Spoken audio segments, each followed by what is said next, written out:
All right, and next on the agenda is special presentations, and we've got a nice crowd here from the sports department. So we're gonna, I think they each have a 15-minute presentation or something to that effect. So Dana Miller, I'll let you tell us how things are gonna happen here, but welcome. We're looking forward to a rousing report from the sports teams. And I'm just glad we're having a report. So yes, so it's all yours.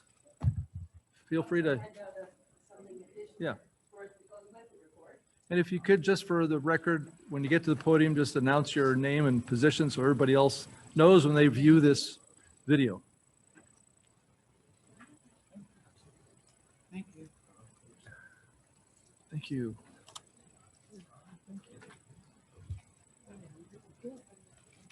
Thanks.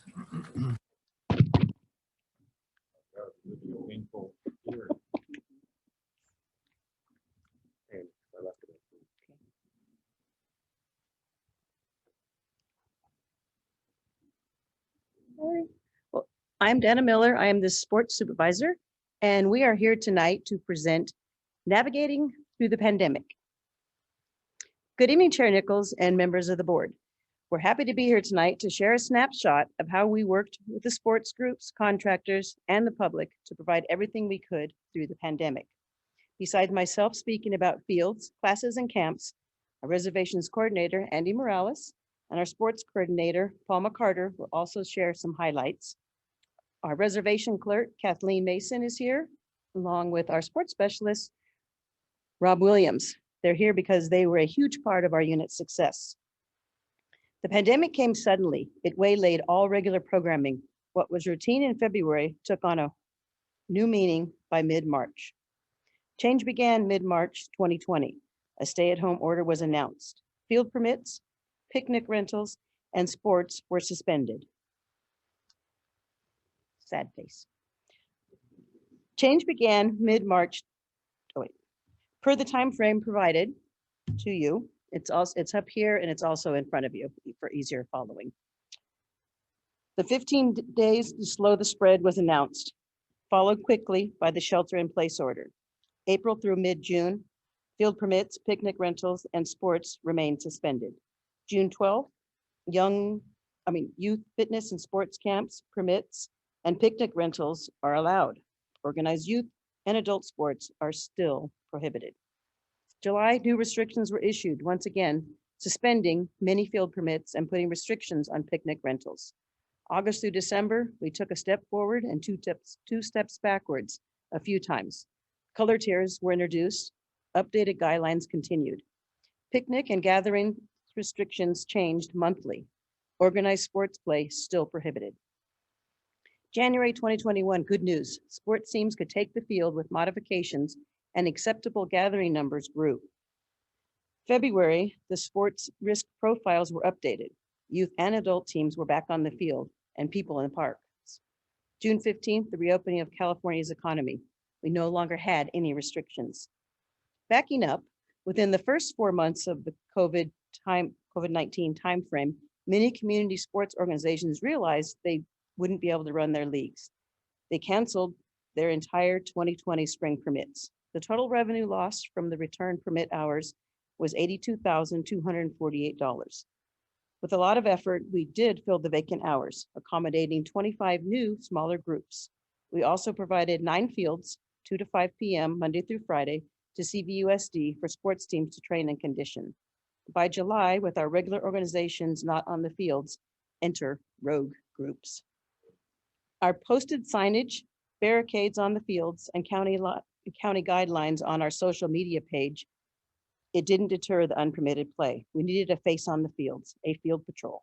Rob was scheduled 25 hours a week to educate groups per state guidelines and direct them to the reservations office for field permits. Field patrol lasted months and was a thankless job. Rob was an outstanding district representative. Entering the new year, we wanted to reach out and check in on our community sports organizations. We hosted our 2021 Sports Summit via Zoom. We found out how they were holding up, what we could do to help, and shared the district updates. We're excited tonight to report that all 31 of those sports organizations survived and they're ready to begin their fall season on August 1st. We were heading into a phenomenal 2020 spring and summer. Classes were up and camps were filling. Then bang, mid-March, following the earlier shared timeframe, we refunded every 2020 spring class, all summer camps, and mini summer classes. Fortunately, with mid-June 2020 guidelines revised, summer lessons and a few classes were made available. Contractors ran tennis, volleyball, basketball, and more. What a welcome sight. By fall, programming was back on track. We had outdoor Zumba, mountain biking, hiking, and yoga. Winter 21 classes continued to fill. People wanted to be out and active. Our classes were there for them. Spring and current summer numbers show our community is ready to move forward. June 15th could not have come soon enough. Sports are back. Last week, our unit's return was official with our annual 4th of July Home Run Derby. We had 27 participants swinging for the fence at Orchard. It felt great to be back. Andy gets our Picnic Patience Award for countless cancellations of picnics, weddings, reunions, etc. He worked tirelessly to keep the public informed of the ever-changing orders. He will now share his pandemic journey.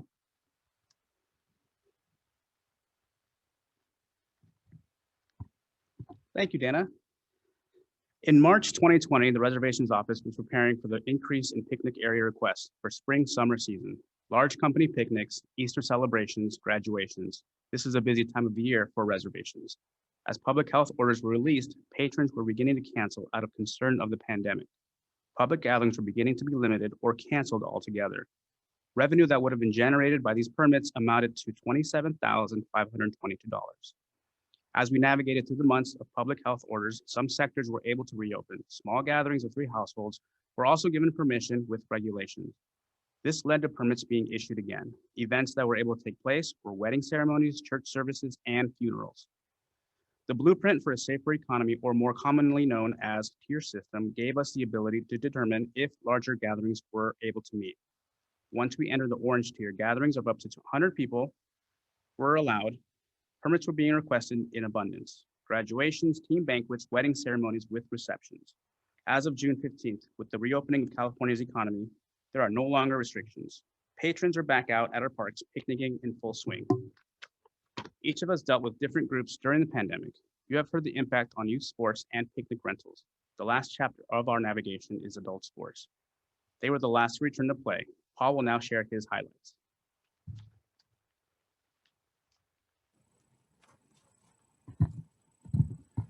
Thank you, Andy. In 2019, we had over 400 teams competing in softball, basketball, sand volleyball, indoor volleyball, pickleball, cornhole, and soccer. We offered leagues in 4 different seasons: winter, spring, summer, and fall. 2020 was off to a great start, but was brought to an abrupt halt due to COVID-19. We were forced to stop all league play, with our last game being played in early March 2020. We had to cancel and issue prorated refunds to 55 softball, 30 basketball, 14 volleyball, 26 pickleball, and 14 soccer teams. After we shut down, we remained optimistic that we would soon return to play. We began to take registrations for the spring league, only to find out that we had to cancel the leagues. We repeated the process in anticipation for summer leagues, only to have the same result as spring. After those 2 attempts, we realized that we needed to be patient and wait it out. During this time, I attended weekly Southern California Municipal Athletic Federation Zoom meetings to communicate and share information with other Southern California cities. In March of 2021, 1 year after ending our seasons, we learned that we were able to play outdoor, low-contact sports. We quickly began to prepare for our softball, sand volleyball, cornhole, and pickleball leagues. We needed to rehire monitors, secure officials, and get the word out to the teams. While we were in touch with officials, monitors, and teams during COVID, giving them updates of when we could possibly return, there was always an uncertainty to the exact timeline. When the teams, officials, and monitors learned that we could start up again, everyone was very excited and eager to get out on the fields. As we wanted to start up as soon as possible, we also wanted to make sure we did it the right way, finding out what restrictions needed to be followed, and making sure we could comply with the Ventura County guidelines was a key to making sure staff, officials, and participants felt safe. Some of the modifications we made to allow safe play was to use 2 softballs during a game, 1 for each team, sanitizing balls when they went out of play and were returned to the field, increasing times between games so dugouts and bleachers could be sanitized, extending the dugouts into the bleachers to promote social distancing and sanitizing the cornhole boards and bags between matches. In April of 2021, a little over a month after learning we could offer adult sports again, we started our cornhole league with 8 teams. Shortly after that, we started our softball league with 34 teams, sand volleyball with 6 teams, and pickleball with 24 teams. On June 15th, as we were starting most of our outdoor sports leagues, we learned that we were able to open up our indoor leagues as well. We again started the process of securing staff, officials, and recruiting teams. Again, everyone was excited and eager to get out and play. Earlier this week, we started basketball with 24 teams, volleyball with 4 teams, and soccer with 6 teams. As of today, all of our adult sports leagues are back in full swing. We look forward to a great rest of 2021 as we move towards and beyond the numbers we had in 2019. Dana?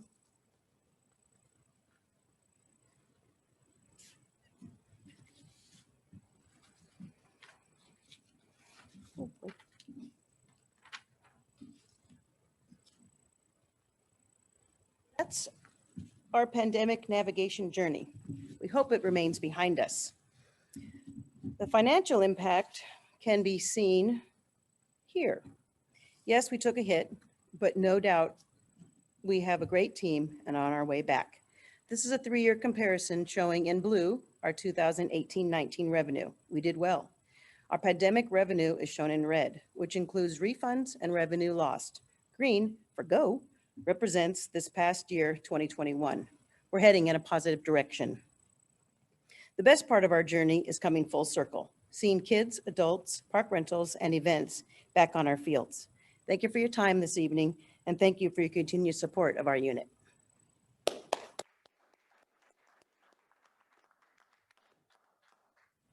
Good information. Thank you so much. I'm going to start on my right here and we'll go with the director, George Lang.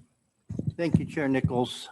Great presentation, and it's so exciting to realize that our community was there and eager to sign up and participate. I mean, we didn't have to, drag them out of the bushes or anything. Not at all. There they were waiting for the great CRPD to provide them with these opportunities. Just a couple of quickies. Andy mentioned funerals. Were you talking about memorial services?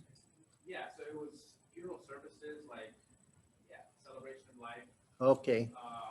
memorials, yes, so those were classified as permissible event, kind of like church service. So yes. Okay, it caught my attention there. And then cornhole. Yeah. I'm pleased to see that that's there. I know, we've got different cornhole courts and so forth setups, but the fact that there's enough interest to have a league and team, I think that's terrific. What are you doing to promote that? We put it on in our book. In the book, we also do social media for that. And then I send out emails to all the other sports that teams that play, and then I ask their manager to pass the word along to all of their players. Okay. Now, is this going to reach a level where CRPD cornhole teams can challenge Pleasant Valley, Recon Park cornhole teams, Rancho Simi, or anything like that? That's a possibility. As we grow and get enough teams, and I communicate with the other leagues or the other districts, that's a possibility. Yeah. Are they broken up in, I'm kind of thinking what the answer is going to be, but I'll ask it. Is it broken up into like different age groups, or cornhole is cornhole? No, it's opened up to everybody. They all play in one division, and then at the end, I separate them up into a higher or lower division for playoffs, and we have a tournament at the end of it. And that's when they actually get broken down into different divisions. Okay, so Director Huffer and I could join one of those teams? Okay. Really? I don't know if, but that's great. And what a great group you have, Dana. I do. I mean, their enthusiasm, their willingness to hang in there through the pandemic, and their willingness and ability to get us back on track and to get all this type of activity and action. Really proud of you. Thank you. Keep up the good work, Dana. Director Cussworth. Yes, I'm impressed with your team spirit. You're all in uniform. It's wonderful. So to keep with the cornhole conversation, interestingly, just before I came to this meeting, I bought a cornhole set. So I don't know much about cornhole, but I got the 3-foot one, not the 4-foot one. So if I want to become, because it was just looked lighter weight and it was a lot cheaper. So if I am going to become a cornhole enthusiast, is that going to affect my game? That I have the 3-foot cornhole, it's 2 foot by 3 feet instead of the 2 foot by 4 feet. Yeah. Actually, if you set them at the proper distance apart, it's probably gonna make you a better player because you have a smaller target to actually aim at. Oh, okay. Well, that's So you have good to less know. board to work with. All righty. So you can come over and practice with me, George, and Okay. we'll really be pretty good players. All right, we're a good team. So I was wondering about tennis. Do we have any tennis leagues? Yes. We do. So were any of those, how many tennis league were any of those canceled? Or, because tennis wasn't mentioned. Oh, it was, everything was canceled at the beginning, and then it was it came back So tennis came right back? after pickleball leagues. It was kind of up to the directors if they wanted to run the leagues or not, if they were able, they thought they could get enough interest. Okay. People were, ready to play. So our directors checked it with their people, and they weren't ready till a little after pickleball. But yes, there are leagues at Wildflower and at Orchard. Okay, that's what I thought, because I knew we have a lot of, courts, but I just thought, are they back or not? And I was just curious, how many people are in a pickleball team? Is it 2 or 4? 2. 2, okay. Okay, They great. can Well, play single as well. We don't run any single leagues. okay. But we have a 24 teams right now in the pickleball league. Great. Okay, thank you. Great report, very enthusiastic. It's great to see everybody back playing again. It is. Director Holt. Oh, I can't add much to what's been said already, but it was an excellent report, and it's great to have all the details, and because we've just been going along with it, whatever. But thank you very much for your report. It was excellent. Director Huffer. Dan, I just want to commend you and all of your staff for everything you've had to put up with and go through the last year and a half, and the speed and efficiency with which all of you were pivoting when went from one level to another level and back again, and the rules change here, and a week later they change somewhere else.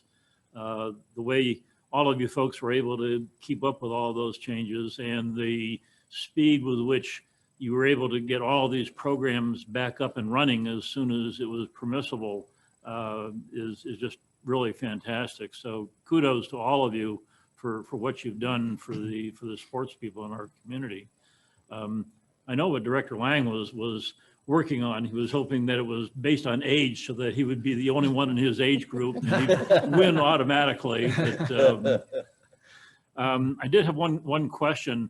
With all the changes that have been going on, hopefully never again, but in addition to all of our CRPD leagues and programs, have you been communicating with outside sports groups, youth groups, and adult groups as the changes have been happening and letting them know what can or cannot be done? Our own community groups, our sports groups, or outside of our area?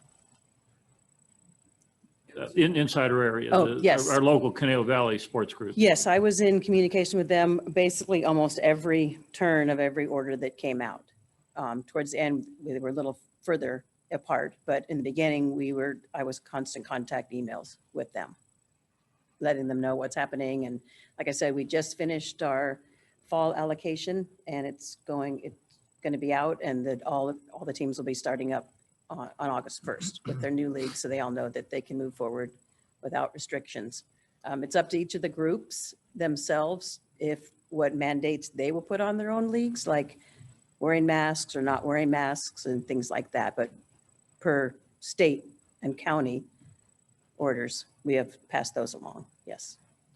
And as a longtime participant, in at least one youth sports group, I know we're really looking forward to things returning to some semblance of normal come August. So thanks to all of you for making this possible. Along those same lines, there'll be 26 smaller groups that won't be so happy everyone's back because they were very appreciative to be on our fields. So, but we are so happy to have everybody back where they should be. I too have a few questions. Whether it's the field monitoring to keep people off completely, or just trying to keep things organized, was there a lot of animosity towards the park district and the staff, or towards public health officials, or was it just across the board, or not at all? There was an extreme large amount of frustration. I'll use the word frustration as opposed to anger, but yes, we got a lot of emails. I know Tom got emails, Jim got emails from different groups, wanting us to do more, and we would encourage them to contact our public officials and help them. We were contacting the COVID compliance ourselves to try and get answers, which they weren't good at getting back to us on, but did the best they could. I'm sure everybody was in the same boat, but I would say there was more patience and understanding than there was frustration. People were frustrated, were really frustrated. And it had to do with, I'm sure, like Chuck knows, that it was coming from the parents within their group, especially when there was all these other organizations or groups, they weren't organizations, on the fields that weren't from here. They were running tournaments, and we just couldn't stay up with it. Yeah. So that was probably the most frustrating part for our community, was to see them doing what they were supposed to be doing, and then other groups not caring and just coming in and doing whatever they wanted to do. Yeah, we heard about that. I know it was a challenge, so thank you for doing the best you could with that. Rob took care of them.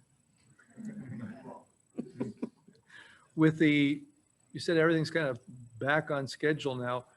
With the process that you've gone through to just try and get what you could going, and for those groups that could or couldn't, how has that affected that schedule compared to what it used to be to what it's going to be?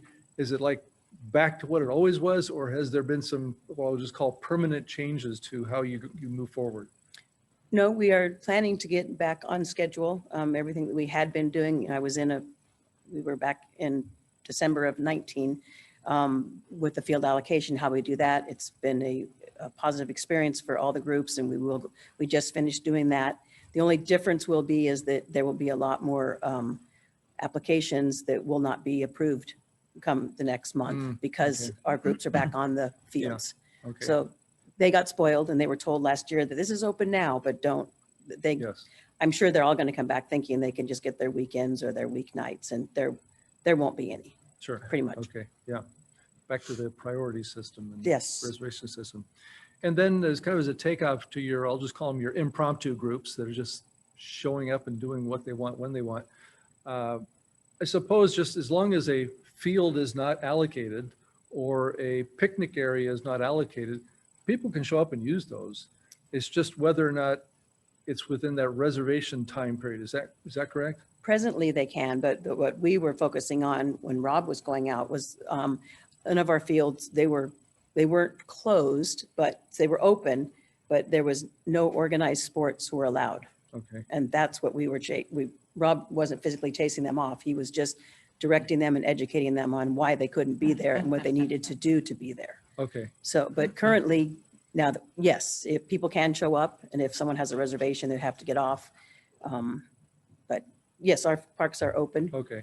Because I know there's some, I wouldn't call them organized in that they're officially organized, but you have, I'll just call them a Wednesday night group that shows up at a certain park every night to play soccer. Yes. And it's, an informal organization or whatever that happens to be. Yes. And that's, as long as they're on a field, it's not reserved, they can still do that, right? Yep. As long Okay. as they're not taking up any ASO 9 space at all right, Canal Creek all right. South, Okay. piggybacking off their lights. But And as Yes. a result of this, is there any new sports leagues that have come that you didn't have before? Just like they kind of filled a gap and now they're going to continue to try, whether there's options for them or not, I don't know, but has there been some, I guess, some good that came out of this, the new organizations or new sports teams?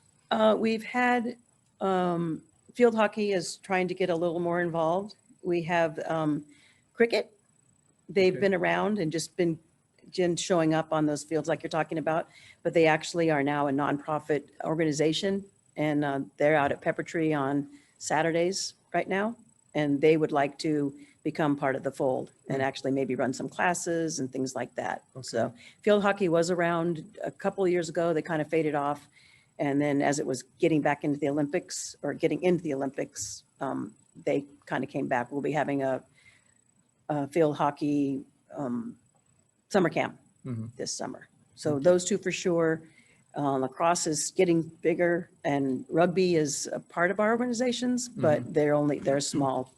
They're only Tuesday, Thursday. They don't play their games here. Okay, They just practice. okay.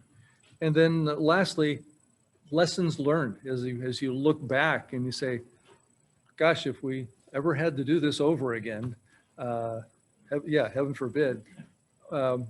Any lessons learned either that you say, hey, we learned something and we can improve our program, or if this does happen, what we would do? Anything that jumps out at you? Or was it such a well-oiled machine that you just kind of kept doing what you're doing?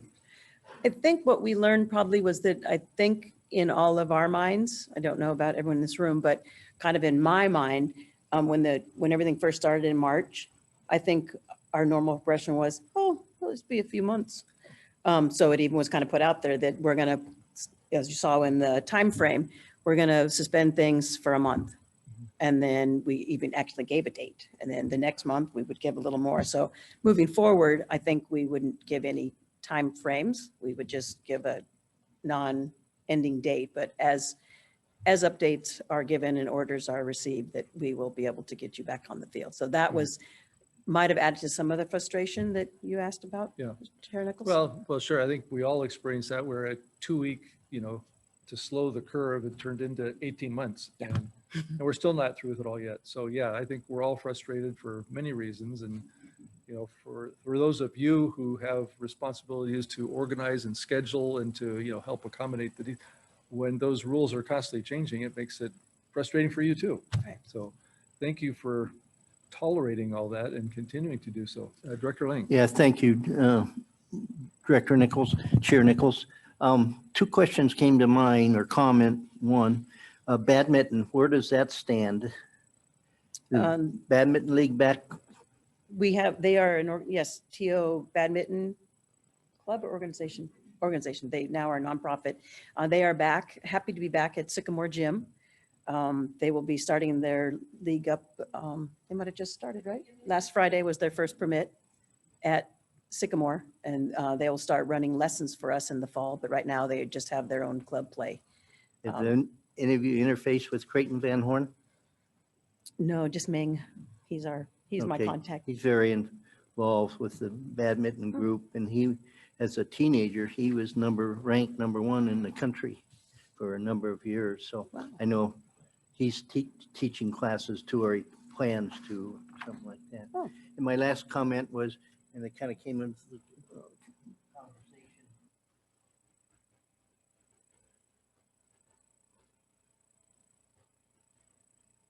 And then looking over there and seeing the soccer groups primarily out there, back with their teams and cones, et cetera. It just makes the park, it's not only the fact that it's providing the activity and the leagues sports for these kids, but it also just kind of makes the park feel alive, when you see the colorful uniforms and the cones. And so it's great. I'm glad that you're back on top of everything. Like I said, for the presentation tonight, give us a little update, but for your continued efforts. I know